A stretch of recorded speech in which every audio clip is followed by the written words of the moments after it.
vote by being united and casting our vote in one ballot box.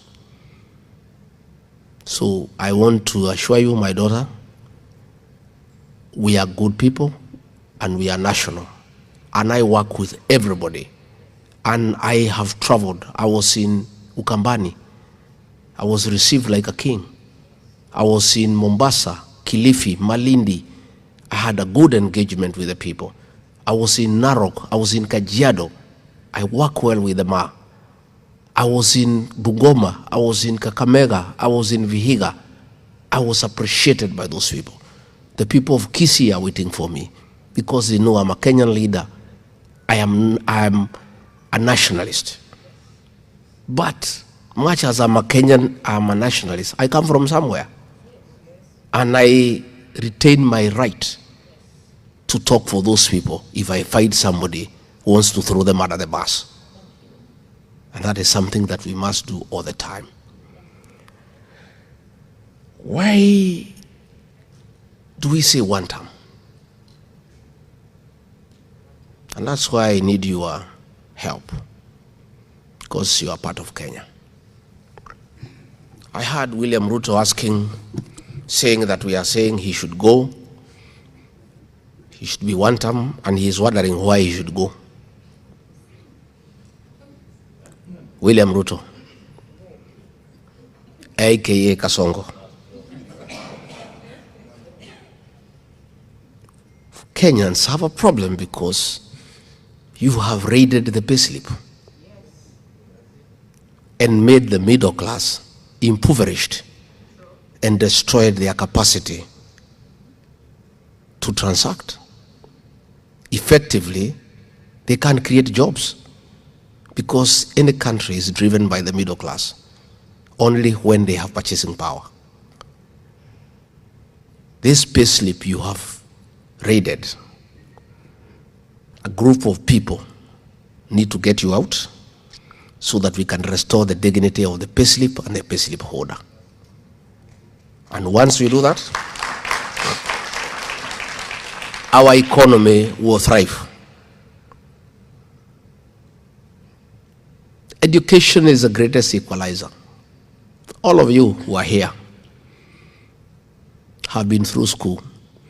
And for you to get a job here, you must have some papers.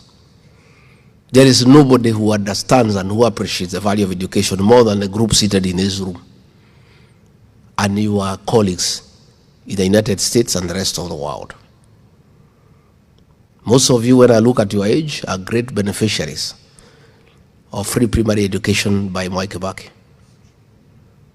William Ruto has interfered with education and withdrawn funds for free primary and secondary education, which means that children from less fortunate members of the society will have no access to education. For us, when you look at our universities, most of you who went to Kenyan universities are beneficiaries of HELB, Higher Education Loans Board, that was working.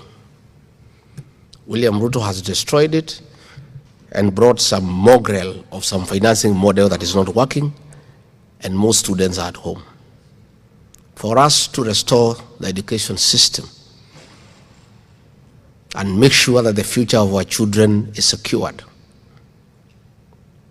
William Ruto must go.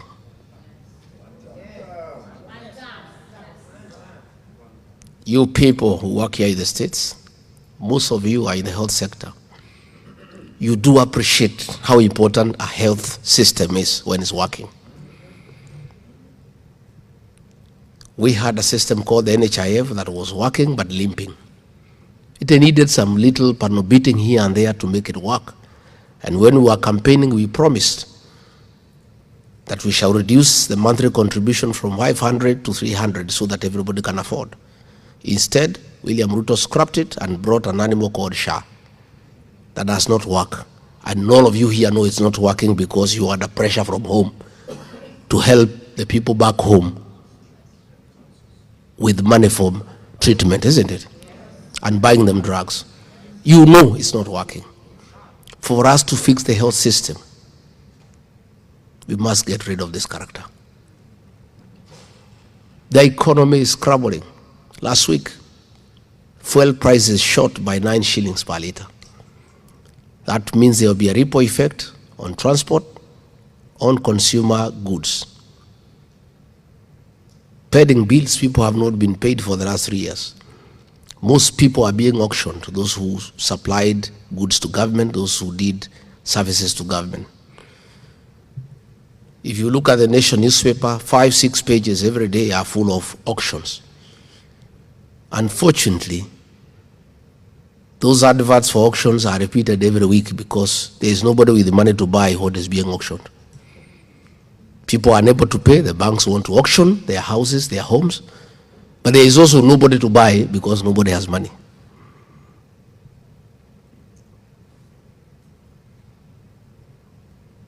Nobody since independence has ever played around with the military. The military is a very respected institution in Kenya, and across the world, our Kenyan soldiers are celebrated for being professional. They take care of our borders, they take care of our country. It's an institution that we don't even like talking about in terms of politicizing it. For the first time since independence, our soldiers who have been well taken care of by the state are being told to go and buy their own food. There is no money to feed them. We have always fed our soldiers. There is no country in the world that should not feed its soldiers because those are the men and women, patriots, who defend our borders. These are things that are unprecedented, that have not happened. That soldiers are being told, instead of staying in the barracks and having their meals, to go and look for food outside. When you look at foreign relations, we have a foreign policy, non-interference with the affairs of other nations. We have interfered with what is happening in Sudan because of conflict of interest. The president is openly supporting a rebel group because he is in business with the rebels of gold.